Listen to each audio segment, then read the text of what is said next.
My brothers, Allah created us for a reason, wallahi. Allah didn't create us heck so we can eat and sleep with women or have mates and buy houses and drive cars. We are not animals. You have a purpose in this world, wallahi you do. And my brothers and sisters, I have news for you. You only get one shot at life, man. There's no coming back.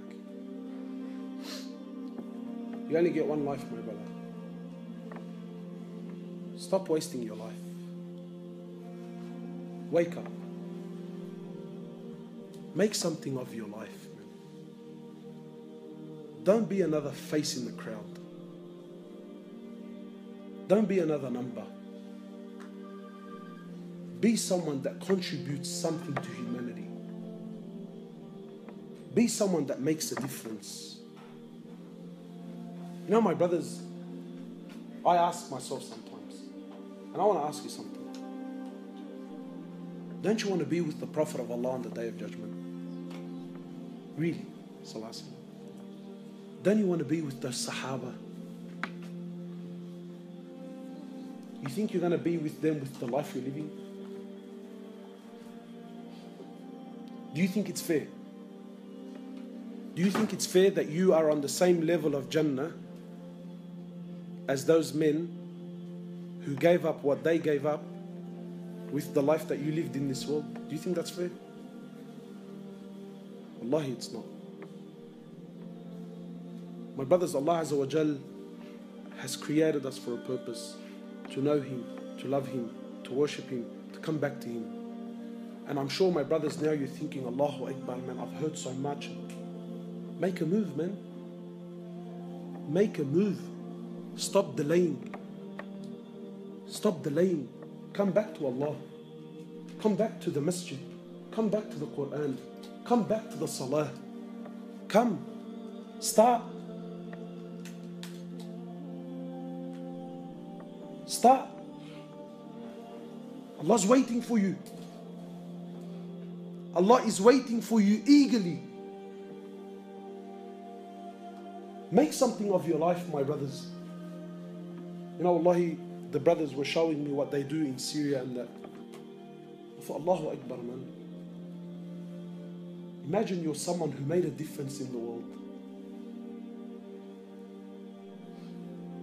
Sometimes you think, yeah, what's $100 going to do in the box? Or what?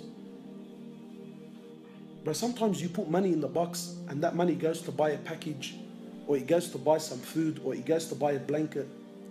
And then people go to someone somewhere around the world who needs it. And that blanket covered them up and it made them warm.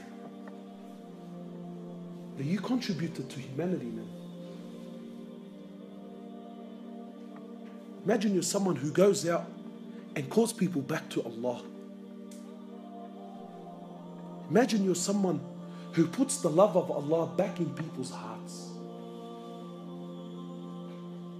Wallahi, my brothers, the world is lost. Wallahi, people have lost hope, Muslims included. And wallahi, sometimes just telling people about Allah makes all the difference in the world, man. But who's going to do this? Me? How many people can I visit, man? I'm one man, wallahi I am. Every one of you now, didn't you hear something? Didn't something move you? Get out to the thousands of people that you know and tell them and call them back. Wallahi, my brothers, victory in this world is only through the deen of Allah. People think, brother, we're living in tough times. There's a lot of confusion. Allah Azza wa Jal says in Qur'an, Al-Yawma akmaltu lakum dinakum. Allah says, today I have perfected your religion. The Prophet of Allah says in the authentic hadith, I left you with two things. So long as you hold on to them, you will never, ever, ever go astray. No matter what age you live in. I leave you with the Qur'an and I leave you with my Sunnah. So long as you hold on to these two things. Not Qur'an and Sunnah how you understand it. Not Qur'an and Sunnah, what you think is good and bad, and let me, no, no, no, no, no. Qur'an and Sunnah, how the Prophet of Allah and his companions understood it and applied it in their lives. That Qur'an and Sunnah. Your Qur'an and Sunnah is confusing the world. No, no, no. I'm talking about the Qur'an of Rasulullah ﷺ and the Sunnah of Rasulullah ﷺ that changed and conquered humanity. That Qur'an and Sunnah. You come back to that and you watch and see the change in your life. What is our current modern understanding of Sunnah? When I tell you, brother, this is a Sunnah of Rasulullah ﷺ, how does your mind interpret that automatically? I'm looking for someone who's honest enough to tell me. No. Wallahi, I want to